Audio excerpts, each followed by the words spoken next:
Hello, welcome to Nithish kitchen. இன்றைக்கி ஒரு டேஸ்டியான ஒரு ஃபிஷ் கறி ரெசிபி தான் பார்க்க போகிறோம். அயலை fish curry with coconut milk. இது தேவையான இன்க்ரீடியன்ட்ஸ் வந்து big size onions, small onions, ginger, garlic, tomatoes, green chilli and curry leaves இதெல்லாம் தான் நமக்கு தேவை. டொமேட்டோஸ் 4 புளி உள்ள டொமேட்டோஸ் வந்து இப்படி மிக்சியில் போட்டு கிரைண்ட் பண்ணி எடுத்து வச்சுக்கலாம்.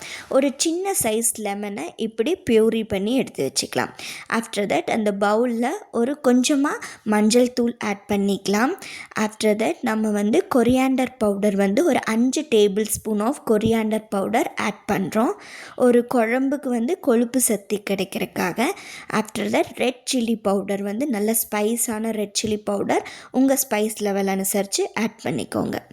ஆஃப்டர் தட் இன்றைக்கி மண் சட்டியில் வந்து நம்ம மீன் குழம்பு வைக்க போகிறோம். எப்போவுமே நான் மண் சட்டியில் தான் மீன் குழம்பு வைப்பேன். ரொம்ப டேஸ்டியாக இருக்கும். ட்ரை பண்ணி பாருங்கள். கோகோனட் ஆயில் ஆட் பண்ணதுக்கப்புறமா வெந்தயம் வந்து கொஞ்சமாக ஆட் பண்ணிக்கலாம். வெந்தயம் வந்து ரொம்ப கருகி போயிடுச்சு அப்படின்னா இந்த கறிக்கு வந்து ரொம்ப டேஸ்ட் கிடைக்காது. அதுக்கப்புறமா நம்ம சின்ன வெங்காயம், பெரிய வெங்காயம், பூண்டு, இஞ்சி இது எல்லாமே ஒட்டுக்கா ஆட் பண்ணிக்கலாம். நல்ல ஹேண்ட்ஃபுல் ஆஃப் கருவேப்பிலையும் ஆட் பண்ணிக்கலாம். பச்சை மிளகா நடுவில் மட்டும் கீறி இருக்கேன், அதையும் ஆட் பண்ணிக்கலாம். இதெல்லாமே நல்லா வறுபடணும். இதெல்லாமே நல்லா வறுபட்டு கிடைச்சாதான் இந்த ஒரு கறிக்கு வந்து நல்ல டேஸ்ட் கிடைக்கும்.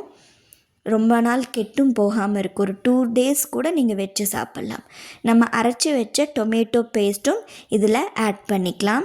அதுக்கு தேவையான கொஞ்சமாக வேகிறதுக்கு தண்ணியும் ஆட் பண்ணிக்கலாம். இது நல்லா கொதித்து வரும்போது இப்படி கலர் வந்து நமக்கு மாறி கிடைக்கும். இந்த கலர் மாறி கிடைக்கும்போது நம்ம அந்த டேமரிட் பியூரி வச்சுருந்தோம் இல்லைங்களா, ஸ்பைஸ் பவுடரில் ஆட் பண்ணி அதெல்லாமே இதில் ஆட் பண்ணிக்கலாம். கல்லுப்பு சேர்த்து இது வந்து நம்ம இந்த டிஷ் வந்து பண்ணலாம். ரொம்ப டேஸ்டியாக இருக்கும். அது நம்மளோட மீன் குழம்புக்கு தேவையான வாட்டரும் நம்ம இதில் ஆட் பண்ணிவிட்டு லிட் மூடி நம்ம கொதிக்க வைக்கலாம். இது நல்லா கொதித்து கொஞ்சம் சுண்டி வரணும். அப்போ தான் நம்ம வந்து மீன் ஆட் பண்ண முடியும். இப்போவே ஆட் பண்ணணும்னா அது வந்து நமக்கு இந்த ரா ஸ்மெல் எல்லாம் போயிருக்காது. நம்மளுடைய ஃபிஷ் கறி வந்து ரொம்ப வாட்டரி கன்சிஸ்டன்சியில் இருக்கும். இப்போ எனக்கு கொஞ்சம் காரம் தேவைப்பட்டது, அதனால் நான் 2 பச்சை மிளகா கீரி போட்டிருக்கேன் நடுவில் மட்டும்.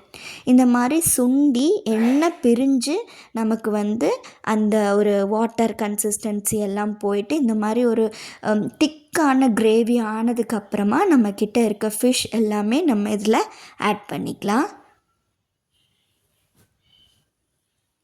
இன்றைக்கி நான் அயிலை மீன் வச்சு தான் உங்களுக்கு இந்த ஒரு ஃபிஷ் கறி ரெசிபி காமிக்கிறேன். நான் நிறையா டைப் ஆஃப் ஃபிஷ் கறி ரெசிபி வந்து ட்ரை பண்ணுவேன்.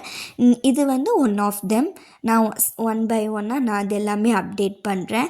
எப்போவுமே ஃபிஷ் கறி பண்ணும்போது இந்த மாதிரி தவியில் வந்து நம்ம அந்த மாதிரி கரண்டியில் சைடில் மட்டும்தான் இப்படி இலக்கி விட்டுட்டு ஒரு 2 சைடும் துணி வச்சு இப்படி அந்த சட்டியை வந்து நம்ம ரவுண்ட் பண்ணி வச்சுக்கணும்.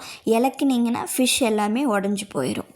கொஞ்சமாக கோகோனட் மில்க் வந்து நான் ஒரு டம்ளர் ஆஃப் கோகோனட் மில்க் எடுத்து வச்சுருக்கேன். அதுவும் இதில் நம்ம ஆட் பண்ணிக்கலாம். கோகோனட் மில்க் ஆட் பண்ணதுக்கப்புறமா ரொம்ப கொதி விடக்கூடாது. இந்த மாதிரி ஒரு கொதி வந்ததுக்கப்புறமா கருவேப்பிலையும் ஒரு அழகு மிளகாவும் வச்சு இது ட்ரை பண்ணி பாருங்கள்.